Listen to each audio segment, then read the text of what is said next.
Welcome to lesson number 2 of our course on electronics applied to refrigeration and air conditioning. In this lesson, we will study the varistor, a device whose correct understanding and handling is fundamental within the power electronics of refrigeration units. We will cover its physical operating principle, field testing, and failure indicators, including how to interpret symptoms on a control board, blown fuses, burned traces, malfunctioning electronics. In the description of this video, you will find the link to access our complete course on electronics applied to refrigeration. The varistor is an essential component present on electronic boards, including air conditioning and refrigerator control boards, designed to safeguard other elements against voltage spikes that may occur in the electrical power grid. The varistor is usually located at the power input or near the line terminals due to its protective role, and its presence is common in equipment with compressors, inverters, and sensitive control electronics. There are different formats and sizes, and its correct placement and mechanical fastening are part of the design in order to dissipate energy and reduce the probability of pulse propagation to other sections of the board. The main function of the varistor is to protect sensitive components, such as microcontrollers, integrated circuits, power supplies, and power stages, which can be easily damaged by sudden overvoltages. The varistor acts against high-amplitude, short-duration voltage spikes by diverting current and limiting the voltage level that reaches these devices. Protected elements also include relays, fan drivers, capacitors, and sensors. Without adequate protection, a voltage pulse can cause logic faults, memory loss, erratic relay triggering, or irreversible damage to power semiconductors. It is important to note that the varistor only suppresses short-duration transient spikes, such as those produced by lightning discharges, equipment switching, or momentary fluctuations in the power line.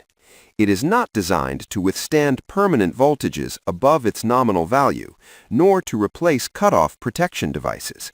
Therefore, varistor specifications include parameters such as nominal voltage, clamping voltage, maximum absorbable energy in joules, and peak current.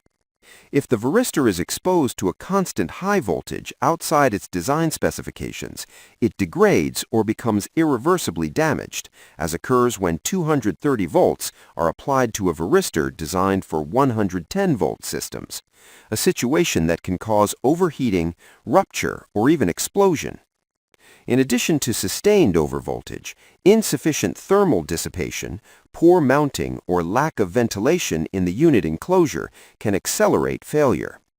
Therefore, the mechanical and thermal design of the assembly also influences the reliability of the varistor.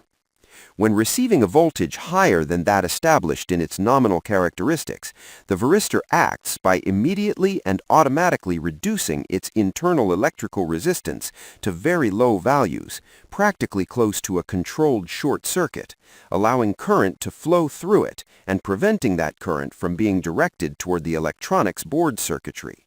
This nonlinear behavior occurs in microseconds, allowing most of the pulse energy to be diverted. However, the difference between the nominal voltage and the clamping voltage determines how well the circuit is protected. Therefore, coordination between the varistor and other protection elements, fuse, common mode suppressor, differential mode suppressor, is essential. In the description of this video, the link to access our complete course on electronics applied to refrigeration is available. In this way, excessive voltage is prevented from causing damage to other components by exceeding their normal voltage limits, and the integrity of the entire electronic system is protected. However, each time it operates, the varistor is subjected to high current and significant thermal stress, which can result in progressive deterioration after multiple activations, gradually reducing its protective capacity until it ultimately fails to perform its function properly.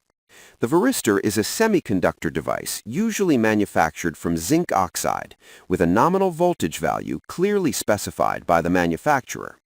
When a voltage spike greater than the nominal value of the varistor occurs, such as that generated by a nearby lightning strike, power grid switching operations, or the startup of large motors, the varistor activates instantly and dissipates the energy as heat within its ceramic mass. When this voltage value is exceeded, the varistor practically becomes a temporary short circuit, diverting excessive current to ground or neutral, and thereby protecting sensitive components of the electronic circuit. This nonlinear resistance characteristic allows the varistor to remain inactive during normal equipment operation and only act when truly necessary. However, the effectiveness of the diversion depends on a good grounding connection and a low impedance path to the reference point. Poor grounding can drastically reduce the protection provided. The service life of the varistor is mainly affected by the energy consumed and dissipated as heat during each protection event. As the amount of energy absorbed by the varistor increases, its service life decreases and its ability to protect against voltage spikes is progressively reduced. Factors such as the frequency of overvoltages, their magnitude, and ambient temperature directly influence component wear.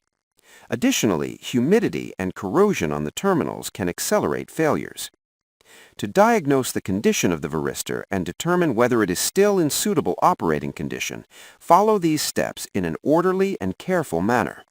Within the description of this video, you will find the access link to our complete course on electronics applied to refrigeration. First, completely disconnect the power supply from the electronics board to avoid electrical hazards and ensure safe measurement. Second, physically locate the varistor, which is generally positioned near the power input of the board and is usually identified by a rubber sleeve or a colored protective coating. In some designs, multiple varistors are installed in parallel or on both poles, phase and neutral.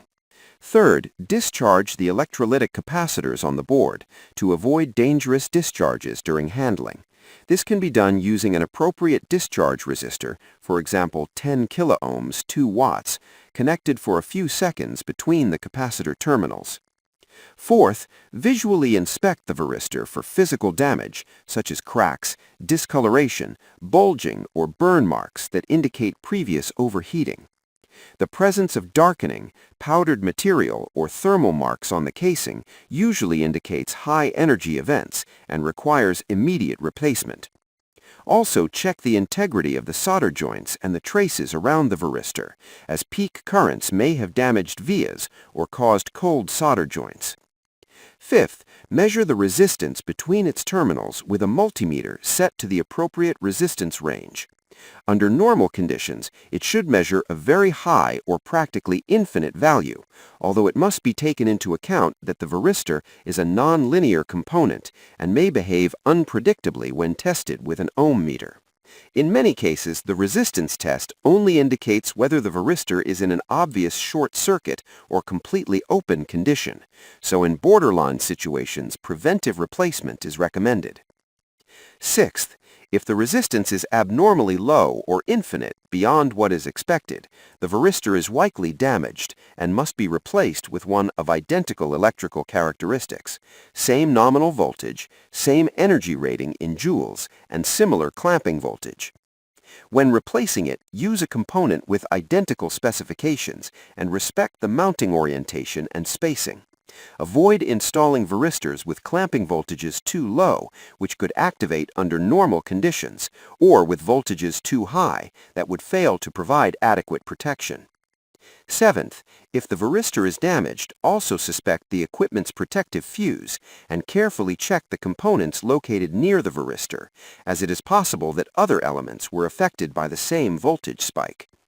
Check rectifier diodes, regulators, capacitors, and power drivers, and document any anomalies for root cause analysis.